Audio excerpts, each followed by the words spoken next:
Hello दोस्तों, कैसे हैं आप सब। Welcome to my channel. अभी आज संडे है और पिछले 2-3 दिन से मेरी तबीयत ठीक नहीं थी, तो मैं वीडियो नहीं बना पा रहा था और सोचा संडे है तो छोटा सा एक वीडियो बनाऊं स्मॉल कैप इंडेक्स के बारे में। स्मॉल कैप इंडेक्स बेसिकली अभी आप देखो तो मैंने अभी लास्ट जो वीडियो बनाया था एक हफ्ते पहले, उसमें मैंने बताया था कि क्या ये गिरावट की शुरुआत है। गिरावट तो हुई, 2-3 दिन तक गिरावट हुई, लेकिन अगर आप इसका चार्ट देखोगे तो 20 मूविंग एवरेज के पास ही आया और वहाँ से वही बाउंस बैक कर लिया। अब बाउंस बैक कर लिया है तो ये कहाँ तक जाएगा, फिर ये रेसिस्टेंट लेवल पे आया है। रेसिस्टेंट लेवल पे आ तो क्या है, अब इसके बाद अगले 2-3 दिन में ये पता चलेगा कि ये रेसिस्टेंट लेवल पे रुका रहेगा और जहाँ तक संभावना है कि एक नया हाई बनाने की कोशिश करेगा, क्योंकि 2024 से लेके अभी तक का कोई रिटर्न बेसिकली मिला नहीं निफ्टी स्मॉल कैप इंडेक्स में। जो लोग हर गिरावट पे परचेस किए हैं उनके लिए तो बेहद बढ़िया अपॉर्चुनिटी है, उनको कई बार अपॉर्चुनिटी मिली एक्यूमुलेशन करने के लिए।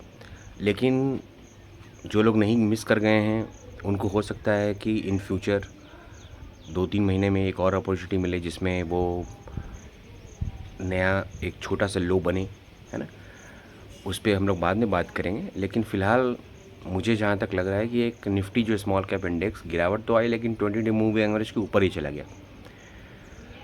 इस बार का जो ट्रेंड जहाँ तक मेरी समझ में आ रहा है, ये ट्रेंड जो है, अगर आप 2024 सितंबर से लेके अभी तक का जो ट्रेंड है वो बेसिकली कंसोलिडेशन का ट्रेंड है और इसमें सबसे बड़ा जो सहयोग है, सबसे बड़ा जो कंट्रीब्यूशन है वो DII होते हैं।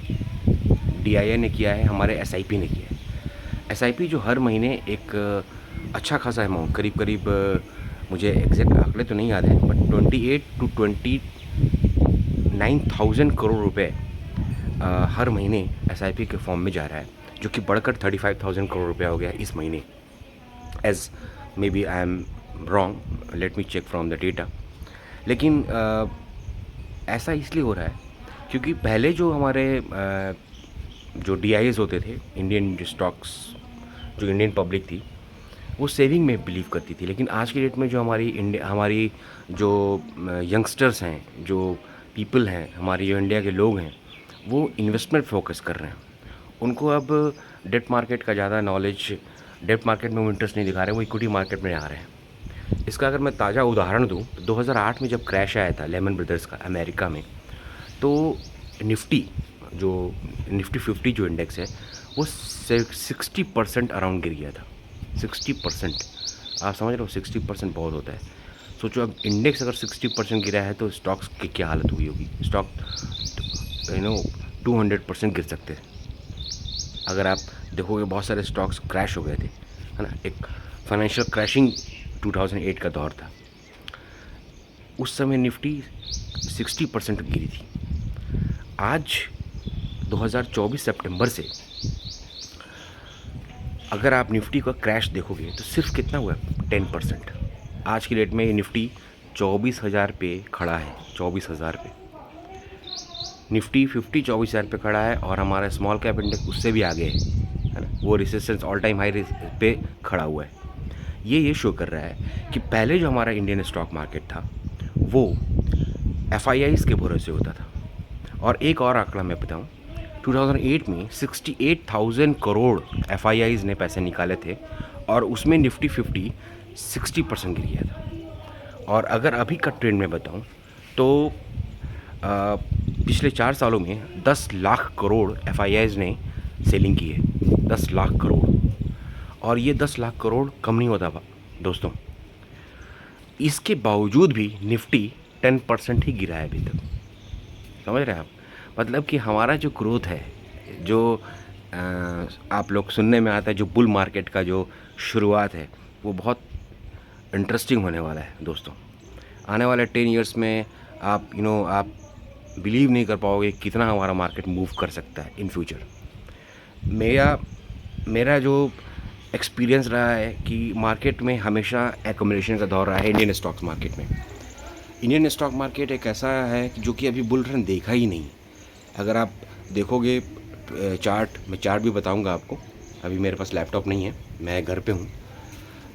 तो उसमें बहुत सारी चीज़ें आप देखोगे कि एक्यूमुलेशंस के दौर होते रहे हैं, और ये शो कर रहा है कि 4 लाख करोड़ बेचने के बावजूद भी इंडियन स्टॉक मार्केट सिर्फ 10% गिरा है। ये शो कर रहा है कि हमारी ग्रोथ की स्टोरी क्या है। ठीक है, लोग अब ये बिलीव नहीं कर रहे हैं कि अब लोगों के अंदर जो फियर फैक्टर है वो ख़त्म हो गया। अब पूरी तरह से मैं नहीं कह सकता, लेकिन हाँ, फियर फैक्टर ख़त्म होने के, क्योंकि जो भी सेविंग हो रही है, जो भी इन्वेस्टमेंट्स आ रहे हैं, वो इक्विटी मार्केट में स्टेबिलिटी शो कर रही है। पहले लोग क्या करते थे मार्केट में, पहले के मार्केट में गैम्बलिंग होती थी, मतलब कि आज मार्केट अप हुआ फिर डाउन हुआ, लोग पैसे निकाल लेते थे, डर के मारे, फियर फैक्टर था। लेकिन आज के डेट में स्टेबिलिटी है, due to digital, due to AI के ज़रिए भी बहुत सारे लोगों ने आज की डेट में अवेयरनेस बहुत ज़्यादा है म्यूचुअल फंड्स को लेके। तो मेरा ये मानना है कि अब जो इंडिया का ग्रोथ स्टोरी है बहुत लाजवाब होने वाली है इन फ्यूचर, आने वाले 5 ईयर्स टू 10 ईयर्स में। ठीक है, तो जहाँ तक निफ्टी की अगर बात करें तो निफ्टी का टारगेट प्राइस तो मैं अभी नहीं बता पाऊँगा। अभी तो हो सकता है कि मार्केट थोड़ा और डाउन जाए, अभी तो खैर अच्छा चल रहा है, लेकिन हो सकता है डाउन जाए। लेकिन टारगेट प्राइस तो मैं नहीं बता पाऊँगा, लेकिन स्मॉल कैप इंडेक्स की टारगेट प्राइस निफ्टी से बहुत ज़्यादा होने वाली है दोस्तों। और ये मैं बता पा रहा हूँ कि जो रिटर्न ऑफ इक्विटी है बहुत शानदार होगी, है ना। मतलब आप ये कर सकते हो कि इसमें आप सबसे बढ़िया है कि आप सबसे बेस्ट जो SIPs म्यूचुअल फंड से चल रहे हैं, ठीक है, उसमें आपको लगता है अपनी समझदारी से अपनी फाइनेंशियल एडवाइज़र से संपर्क करके एक अच्छा सा आप इन्वेस्टमेंट की तैयारी कर सकते हो, और जो कि आपको एक भविष्य में एक अच्छा खासा एक्यूमुलेशंस दे सकता है फॉर द रिटर्न पर्पस। बाकी और क्या क्या चीज़ें होती हैं, मैं जैसे जैसे अपडेट्स होंगे मैं अपडेट्स वीडियो डालता रहूँगा दोस्तों। और चूँकि अभी मैं आज संडे है तो मैं छोटा सा वीडियो डाला हूँ आप लोगों के लिए। कोशिश कीजिएगा कि वीडियो को पसंद कीजिएगा, लाइक कीजिएगा और सब्सक्राइब भी कीजिएगा। अभी चूँकि माहौल इक्विटी मार्केट का बहुत शानदार रहा है, ठीक है, तो होप सो कि इसके परिणाम भी बहुत अच्छे होंगे।